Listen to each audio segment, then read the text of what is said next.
en lo que se van conectando. Ujú. Como les había anunciado la clase de ayer, hoy vamos a tener como una primera parte de 2 clases, ¿no?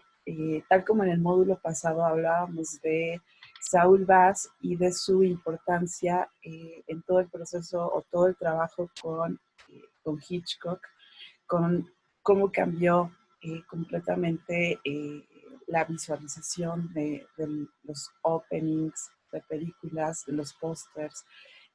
Hoy justamente vamos a estar hablando, porque siempre, yo siento que siempre hablamos de los directores, siempre hablamos de las películas, siempre hablamos incluso de los actores, ¿no? Siempre no sabemos como esas partes importantes, pero que hay muchísimas más personas involucradas, sacan la lengua, involucradas detrás de esto, muchos de ellos que incluso han hecho casi la mayoría de películas de estos directores, ¿no? Por eso es una clase en 2 partes. La siguiente semana estaremos viendo la segunda parte. Sí incluía algunos que ya no están vivos, pero que hicieron eh, algunas de las obras más importantes del cine, que trabajaron muchísimo con estos directores, ¿no? Entonces incluí 2 o 3 que ya no están, pero la mayoría están vivitos, están coleando, están ahí trabajando con nuevos proyectos, ¿ok? Entonces, para Ok. mí es una clase muy importante porque vamos a combinarla. Ahorita vamos a mencionar estos primeros 5 de los que yo considero y que en el mundo se consideran de los editores más importantes por los proyectos que han hecho. Muchas de ellas son mujeres, ¿no? Entonces yo siento que ahorita que se conecten más chicas por ahí, ¿por qué creen que haya tantas mujeres en la edición y no tantas mujeres en la dirección?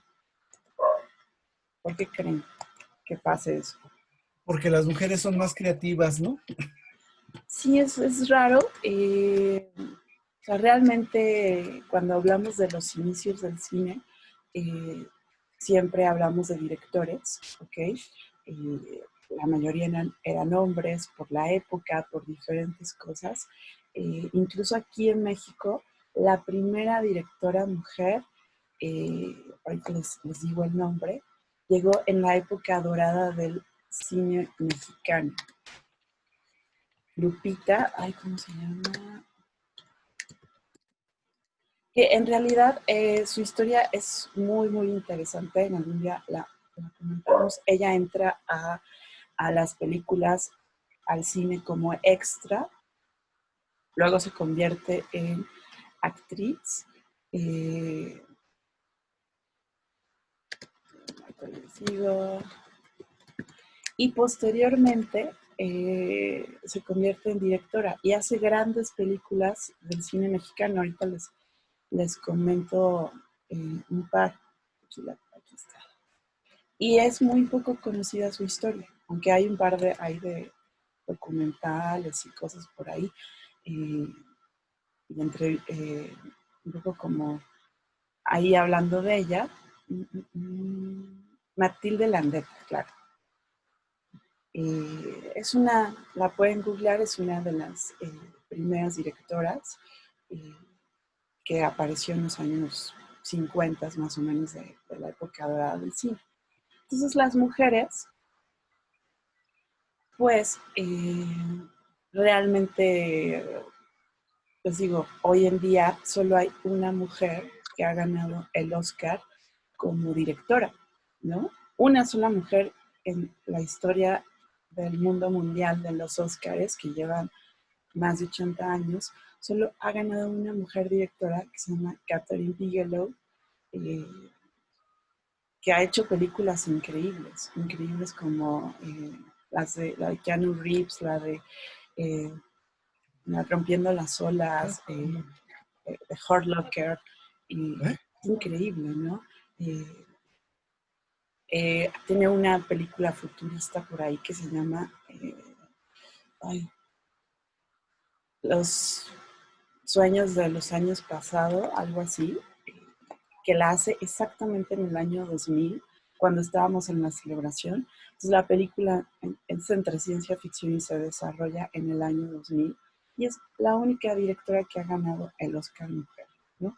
Entonces, cuando las mujeres empiezan a entrar en el cine, empiezan a encontrar ciertos lugares específicos donde comienzan a trabajar, como el arte, como el diseño de vestuario, como la edición, ¿no? Desde los inicios del cine ha habido muchísimas mujeres y hombres editores, pero en particular muchas mujeres, ¿no? Como que hay mucho de esta sensibilidad, hay mucho de esto, eh, de que una mujer se puede sentar a lo mejor 18 horas ahí en las moviolas o en todo lo que antes había para poder editar. Eh, hay muchas mujeres, ¿no? Como en estas partes importantes. Otra parte importante también es que en México hay una gran historia de animación. Todas estas caricaturas que veíamos en los 80s de Hanna-Barbera, eh, estaban en gran parte maquiladas en México por, por animadores mexicanos, ¿no? Entonces, México tiene ahí unas historias por ahí muy interesantes, muy interesantes que les estaré contando por ahí, ¿no? Me gustan mucho esas historias raras. Entonces, bueno, hoy vamos a hablar de estos 5 editores, ¿no?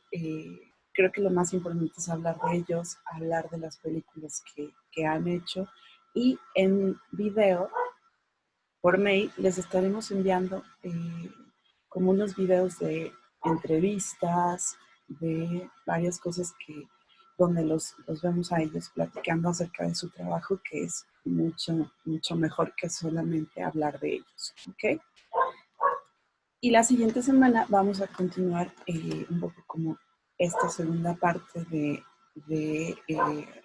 otros 5 editores muy, muy importantes en la historia del cine.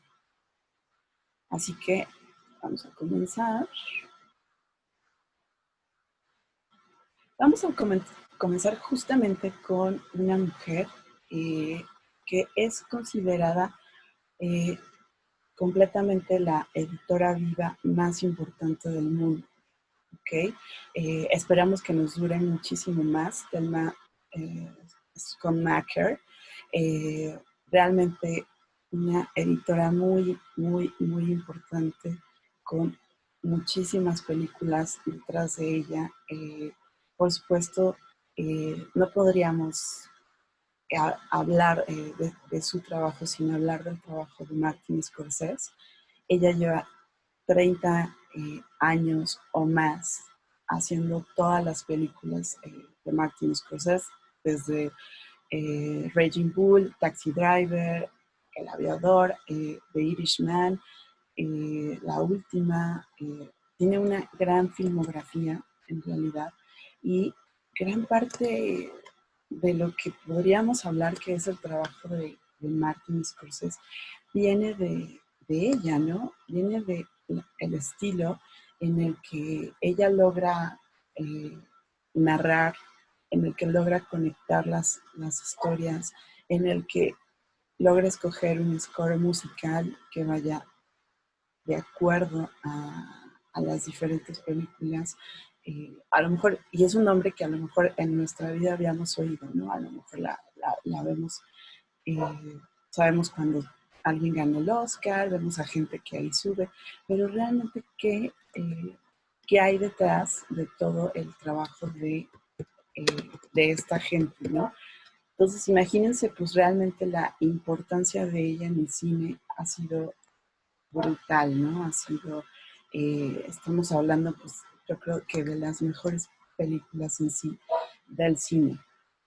Eh, Tiene muchísimas películas más, además de las que ha hecho con Scorsese, eh, como por ejemplo El Rey de la Comedia, El Lobo de Wall Street, la de Hugo, El Aviador, Pandillas de Nueva York. Eh,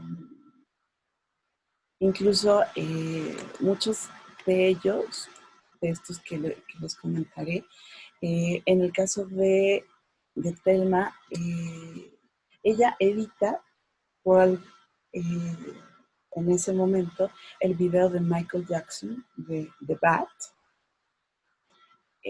Imagínense, para poder ponerse a editar un videoclip de Michael Jackson, ¿no? O sea, tenías que ser eh, el mejor del mundo, ¿no? Casi, casi para poder trabajar con Michael Jackson. Entonces, dentro de su trabajo también vemos pues, estas pequeñas cosas, ¿no? Como edición de videoclips. Hizo también Casino, Goodfellas, El color del dinero. En fin, realmente podríamos hablar horas y horas de ella, de su trabajo, de, de su forma de narrar historias, ¿no?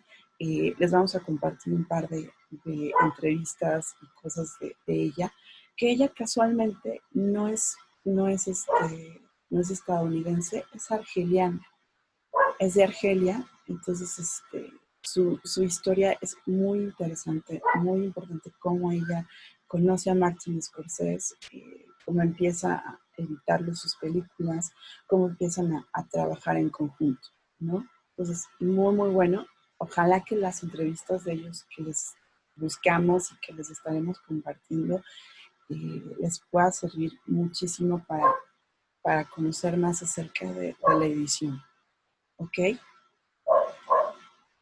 En segundo lugar, tenemos a Michael McCoster, que lo mismo es uno de los grandes editores estadounidenses. Ganó el año pasado el Oscar por esta película increíble que se llama Ford contra Ferrari. Si no la han visto, en serio es una obra maestra de la edición, del montaje, de del montaje musical. Todo está desarrollado como en las pistas de carrera. Y además es un editor bastante versátil, ¿no? O sea, lo vemos haciendo este tipo de películas un poco más serias, un poco más como comerciales. Lo podemos ver también haciendo algunas ediciones de películas de superhéroes como Logan, también una excelente película de superhéroes. Y también hizo una película increíble acerca de la biografía de Johnny Cash, Walk the Line, una película que combina muchísimas partes musicales con pues un poco la biografía de este cantante, ¿no? Y tienen su haber también Australia, eh, tienen su haber, ahorita les sigo,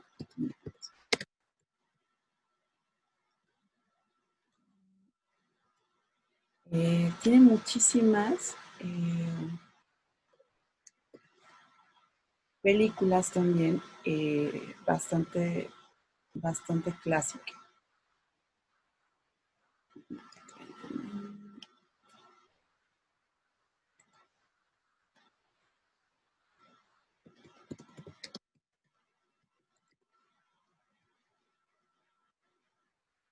Eh,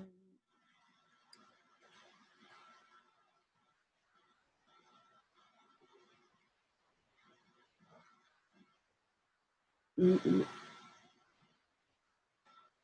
muchos de ellos, les digo, han hecho muchísimas películas, series de televisión. En el caso un poco de Michael, lo podemos ver haciendo películas muy serias, justamente como Ford contra Ferrari, pero también puede ser él el que esté detrás de Deadpool 2, esta película rarísima de superhéroes, eh, El Gran Showman, La chica en el tren, 13 horas, las películas de Wolverine. Entonces, realmente sí podemos ver como un amplio espectro en su trabajo, ¿no?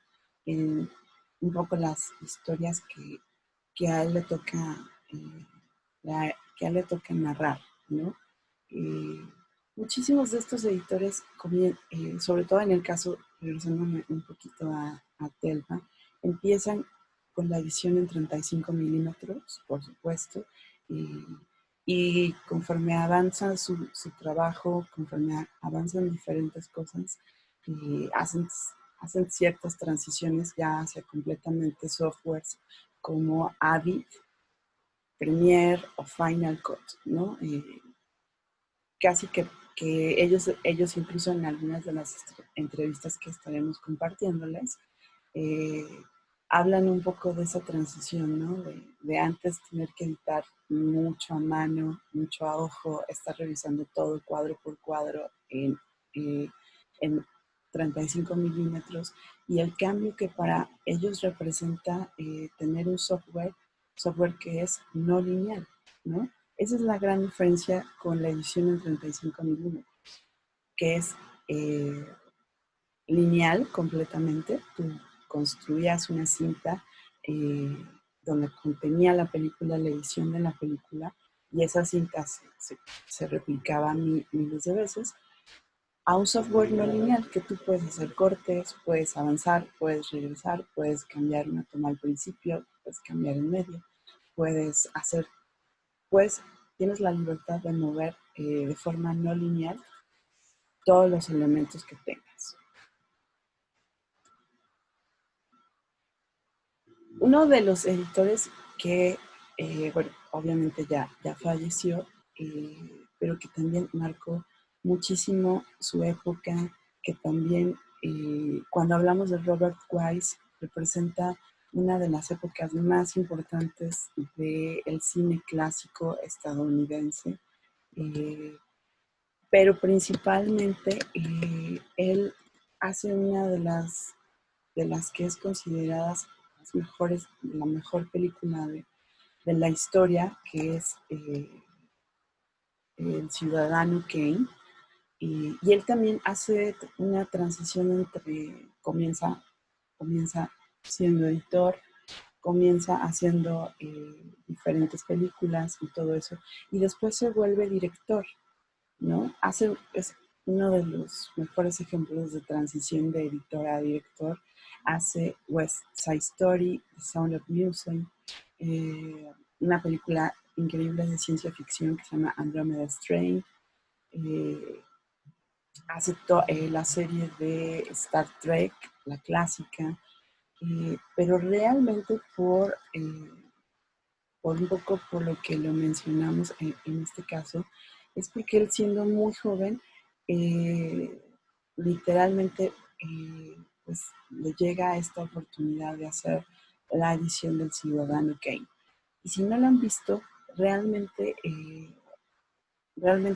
es una de las películas más importantes en todos los sentidos, en la dirección, por supuesto, es dirigida por Orson Welles, la actuación, imagínense lo complicado de que el mismo director sea el protagonista, eh, es bastante, o sea, en ser es una de las cosas bastante complicadas, ¿no?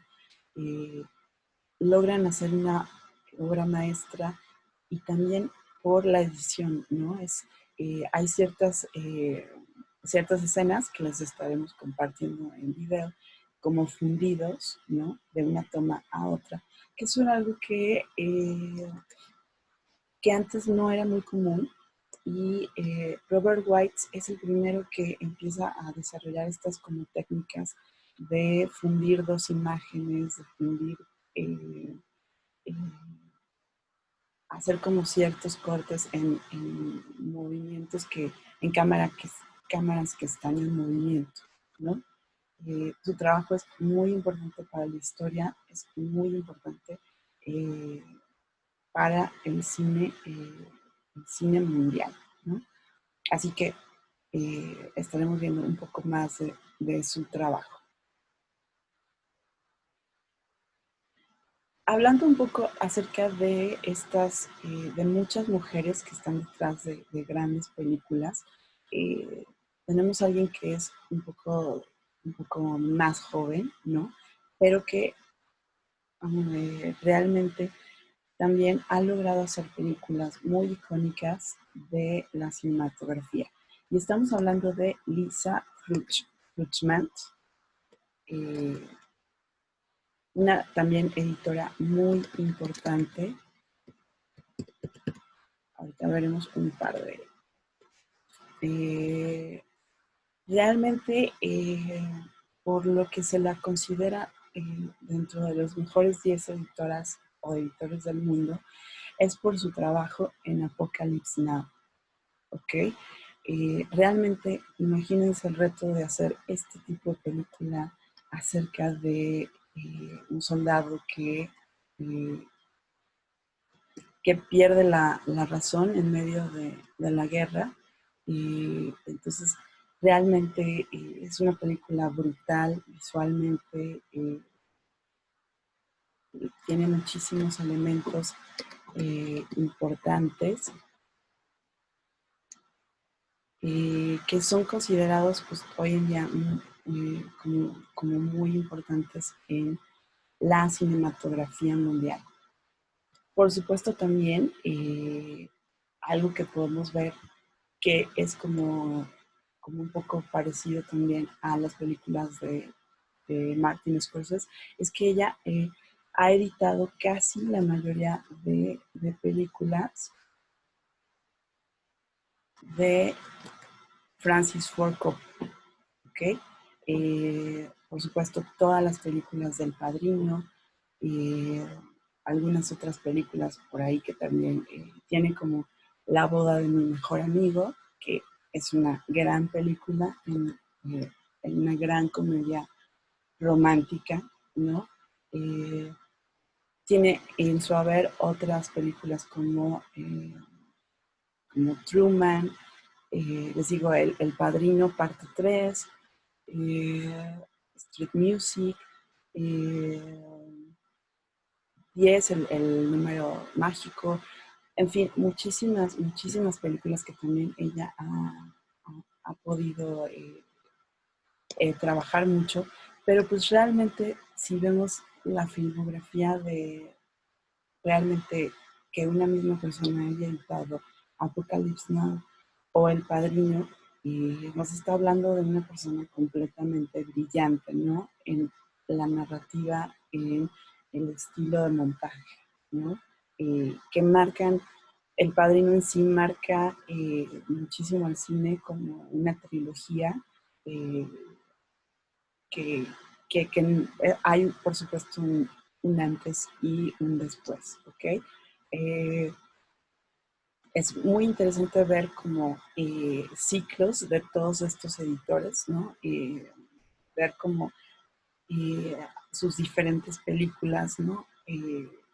Cómo pueden ir cambiando, cómo pueden ir evolucionando, cómo pueden pasar de contar este tipo de historias brutales acerca de la guerra de Vietnam a hacer una comedia romántica, pero con el mismo nivel de precisión, con el mismo nivel de efectividad y de talento, ¿no? Entonces, creo que eso es algo muy importante, ¿no? En otra de las filmografías de otros editores, vemos cómo pueden pasar de musicales a ciencia ficción, ¿no? Completamente. O de editar a personajes históricos, ¿no? Como a estos dos corredores de carreras, a volver muy humano un superhéroe como Wolverine, por ejemplo, ¿no? Eh, con la misma maestría, con la misma efectividad. Creo que eso es lo que más hay que resaltar del trabajo de cada uno de estos editores. Y nuestro quinto editor del que estaremos hablando hoy es uno de mis favoritos. Ha hecho grandes películas. Se llama Alan Hayne, eh, que realmente su trabajo también es completamente diverso y puede editar películas y editó muchísimas películas clásicas de los años 70, como All the Jazz, Network, que es una gran película, gran película, Hair, una película un poco más reciente que tiene, que una que fue editor es American History X, que también es una película como muy diferente a todo su trabajo, ¿no? Es una película que nos habla de un tema más político y es bastante interesante pues poder ver su trabajo, ¿no? Su trabajo sobre todo también en estos, muchos de ellos pues realmente en los 60s y 70s, lo que más se dominaba un poco Hollywood, eran los musicales, ¿no? Entonces, realmente por eso es un estilo que hoy en día podemos, vemos, vemos mucho en esa época y probablemente también sea un estilo que está regresando hoy en día. Hoy en día, pues tenemos Moulin Rouge, tenemos muchas películas de género documental musical, ¿no? Que también podemos encontrar. Alan Hain tiene otras películas clásicas como Copycat, como Adiós Nueva York, eh, eh, una que se llama Lenny, que es una película increíble, las 12 sillas, eh, en fin, muchísimas muchísimas películas, ¿no? Otra cosa que también él tiene es que dirigió muchísimos videoclips de Cyndi Lauper, esta cantante de los 80s. Entonces, les digo, realmente no está separado en muchos casos de ellos el trabajo con el cine y con hacer hacer videoclips musicales, ¿no? Es bastante común ver a directores también eh, dirigir cine y también dirigir videoclips musicales, ¿no? Entonces es un género, el videoclip, que hemos dado aquí clases al respecto porque es muy importante, ¿no? El videoclip sigue siendo una parte muy importante para la difusión de un artista y para también desarrollar ciertos conceptos visuales, ¿no? Eh, otras películas que también, por supuesto, muy importante que le toca a Alan Hain editar es Cabaret, la mismísima Moulin Rouge, eh, y muchísimas clásicas, ¿no? Combinando baile, combinando musicales, haciendo muy cinematográficos, como todas estas secciones, ¿ok? Entonces, es como un pequeño repaso de estos 5 nombres, cinco grandes editores. Creo que lo más importante, les digo, es no ver ahorita como algunas entrevistas con ellos, o sea, las estaremos compartiendo por mail.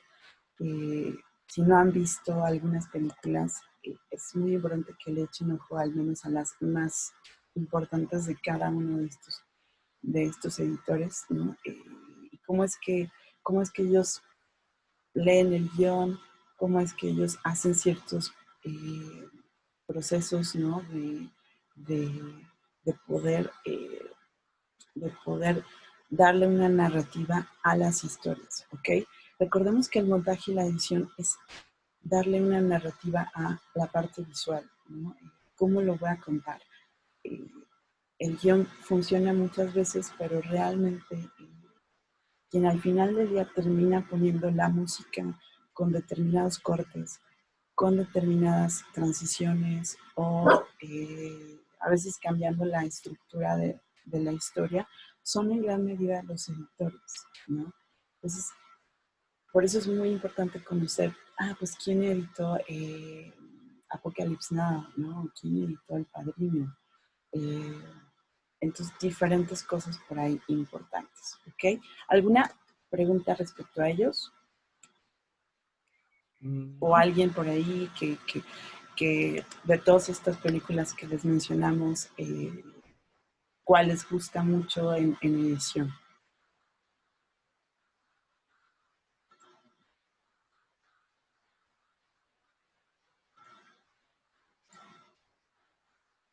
¿Están vivos?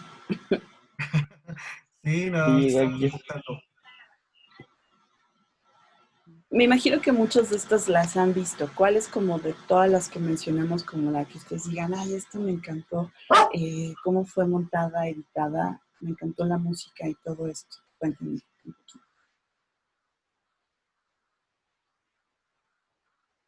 Yo no he visto ninguna de esas, ¿Cómo? en serio. No, no, no, pues entonces tenemos que dar una semana de sesión de películas, ¿no? Hacer Yo Muchas un de creo que estas, sí. club. muchas de estas son clásicas, ¿no? Creo que el editor más reciente del que hablamos hoy fue justo el editor de Ford contra Ferrari, Michael McCusker, pero realmente todos los demás que mencionamos pues realmente han transformado la cinematografía mundial con sus estilos, ¿no? Con sus trabajos en paralelo con los directores. Muchos de ellos realmente, lo que más me gusta de las entrevistas que les vamos a compartir es cómo trabajan con el director, ¿no? En algunas ocasiones el director está sentado ahí al lado de ellos, muy metido. En la mayoría de los casos, ellos reciben el material y hacen sus procesos de edición con, como ellos, con sus equipos, ¿no? Vamos a hablar justamente en la segunda parte de la editora de Woody Allen, que también ha hecho todas sus películas técnicamente, y, y cómo ella, esa va a ser muy, muy buena, cómo ella nos habla de, de lo que es trabajar al lado de Woody Allen, ¿no?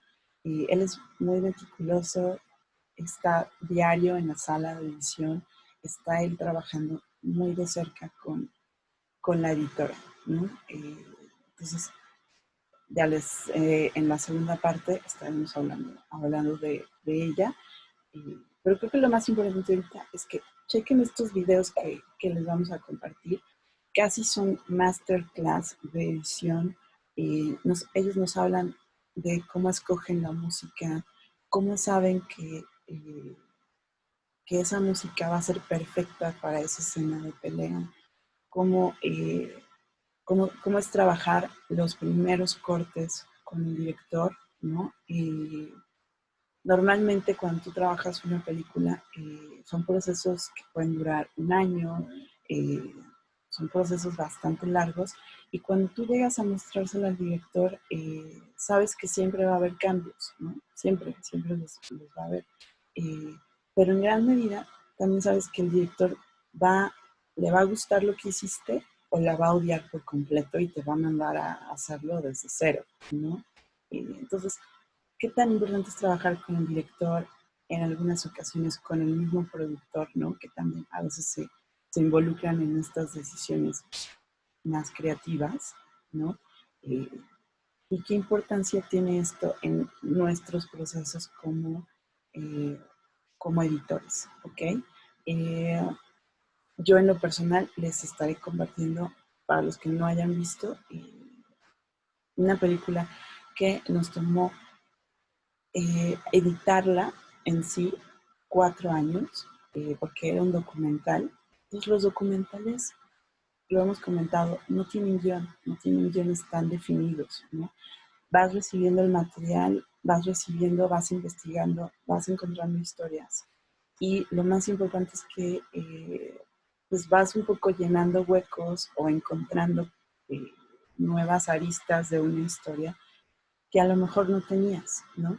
Entonces, en esta película documental que se llama Alucardos, retratos de un vampiro, la editamos durante 4 años.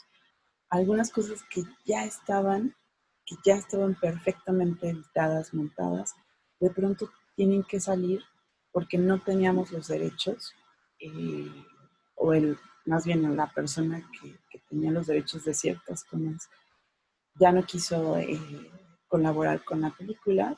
Entonces imagínense 10 minutos de tu película que tienes que prescindir de ellos, que tienes que eliminar sin más, ¿no? Recibes en un mail frío y oscuro el mensaje de hay que eliminar todo lo relacionado a eso.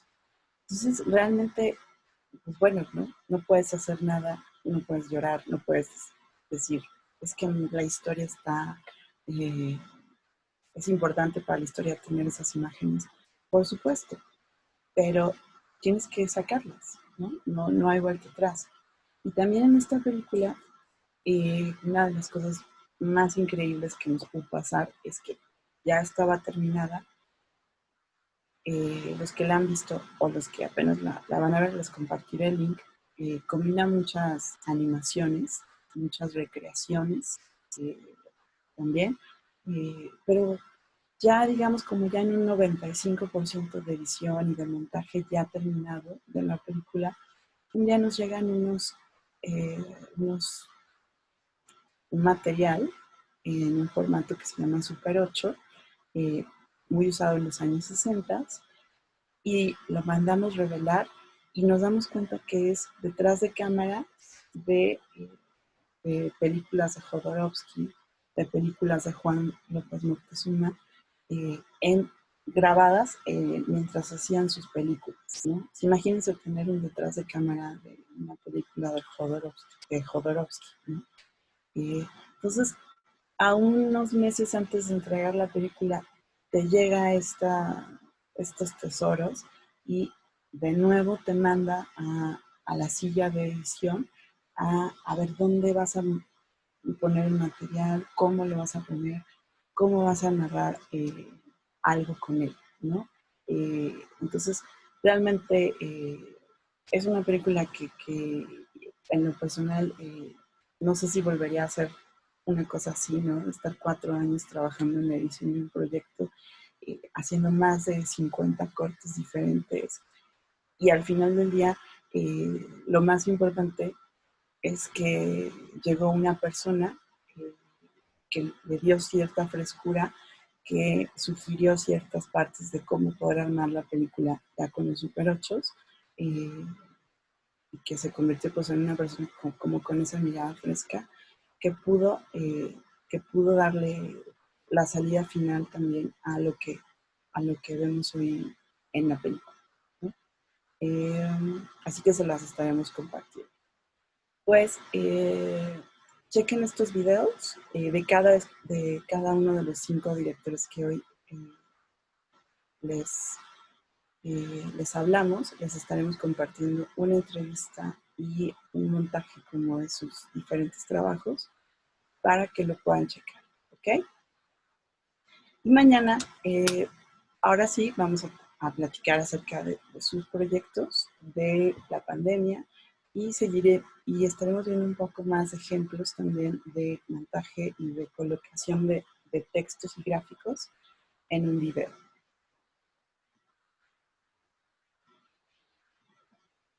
¿Ok? Así que, Ok, sí.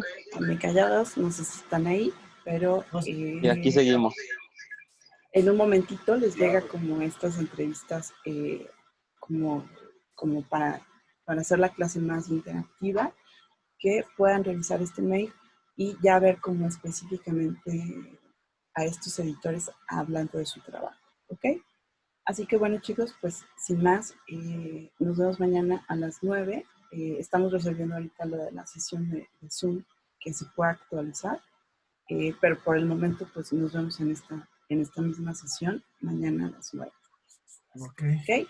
Entonces, Muy bien, gracias. ahorita les llega el mail y pues mañana coméntenlo, ¿no? Mañana estaremos comentando qué es lo que vieron de estos editores, qué les gustó, qué consejo tomarían, qué les pareció como algo interesante que no se imaginaron de su forma de trabajar. Así que en unos 5 minutitos les enviamos